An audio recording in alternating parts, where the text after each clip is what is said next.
Hey everyone, welcome to Movement Mondays. Here I am in Roanoke, Virginia, shooting this video for you.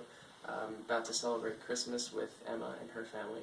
Anyway, I wanted to shoot this quick video for you to go over a couple different push-up groups in kind of an extension to the burpee video I did, which dealt with plank and push-up form very basically. So today we're going to deal with wide grip, standard, military, or tricep push-ups, so about shoulder width. And then we're going to go in and we're going to deal with diamonds.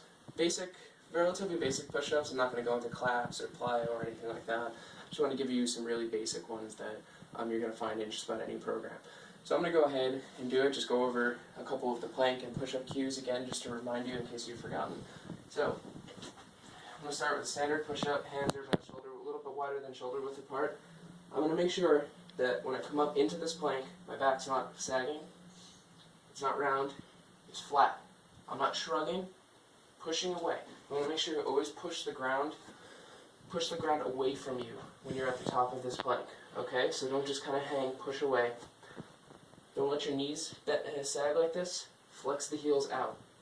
Feet together, they can be a little bit separated. Nothing like this. Okay? So, as I go down, you're going to see I'm just going to pivot at using my feet are basically like a hinge. Down and up. Everything's flat. I don't tuck my chin. None of this. None of this. Okay? The first thing, if anything touches the ground, it's my chest. And back up. Okay? So those are your basic push-up cues.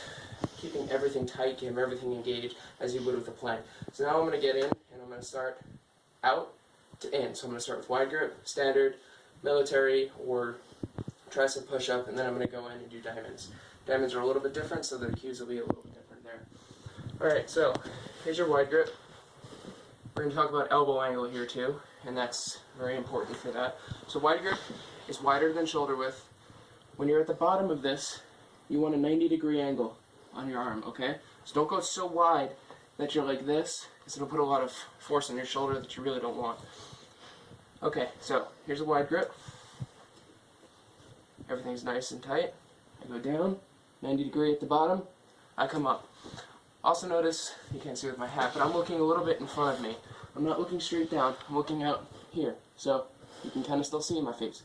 Not now, now you can, okay? I'll put my nice little P90X3 hat back on. Alright, so now I'm going to go into standard width.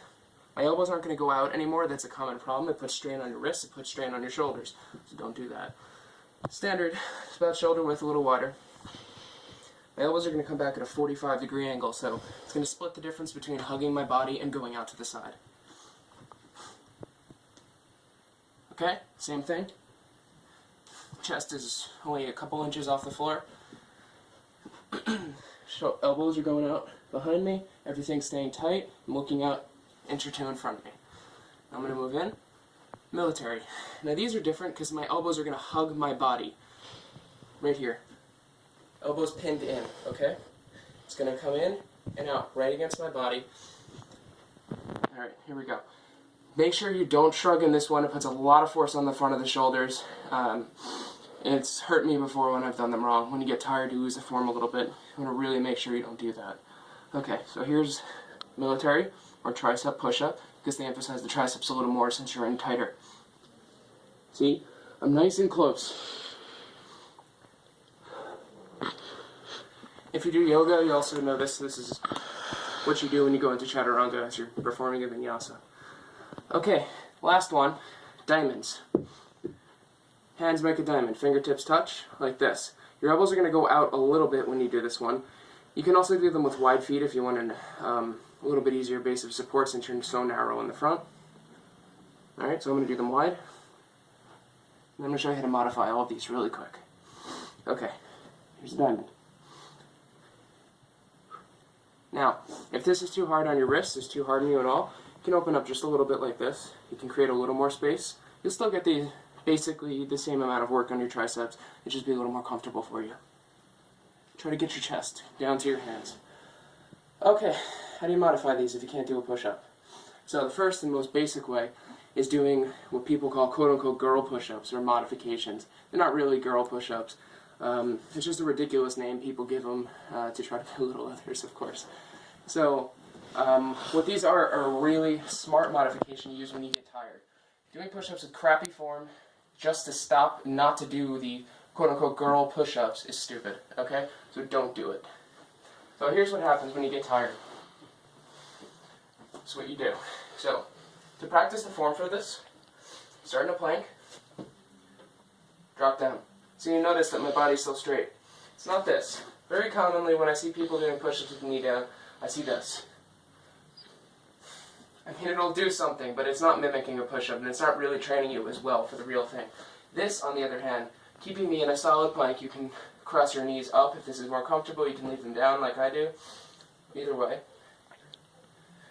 This is exactly how a push-up works. It's the same motion, right? So that's what you do, and that works for all of them, honestly.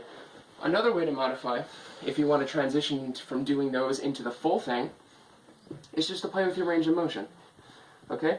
So here, we do a standard width push-up. I'm going to go down this far. I'm engaging everything the whole way. My chest is working like crazy to stabilize. I'm not just doing this. You know, I'm still practicing the same form over time, a little deeper. There. I got to 90 degrees. I'll break 90, chest down to the floor. Little things you can do to progress over time. As I mentioned before, with the diamonds, widen up a little bit. Change playing with the width on your hands will make all the difference on how difficult it is to go down and up. Final tip on push-ups. Don't forget to breathe. It's a little hard for me to breathe because I'm talking the whole time. What you want to do is you want to exhale with the work. Okay? So, inhale at the top. Exhale just as you're beginning the rep. Inhale just as you're beginning the rep, and exhale. Really push up to get it out. So I'll do a few reps, and you can hear it in my breathing. I'll exaggerate a little. So, it helps a lot. You'll generate a little more power. You'll push with your core a little harder, and everything will just come together. All right. Well, that's it. I hope this little video on the different push-up grips helps you take your push-ups and your workouts to the next level. It really helps you develop your upper body. Push-ups are outstanding for your arms. They work your back, your core, even your legs get worked, your chest, of course, the front of your shoulders. Everything's just working so hard together with this excellent, pretty much one of the standards of your fitness. So go ahead, take this move. Hopefully, whatever program you're doing, if you have push-ups in there, you can incorporate these, maybe some of the modifications if you're not quite at the level of doing them straight. And leave a comment below. Let me know if there are any other grips that you'd like me to go over, and if you need any more tips or suggestions, even with these. So, with that, have a happy holiday, whatever holiday you're celebrating, and get out there, hit your workouts, and find your life.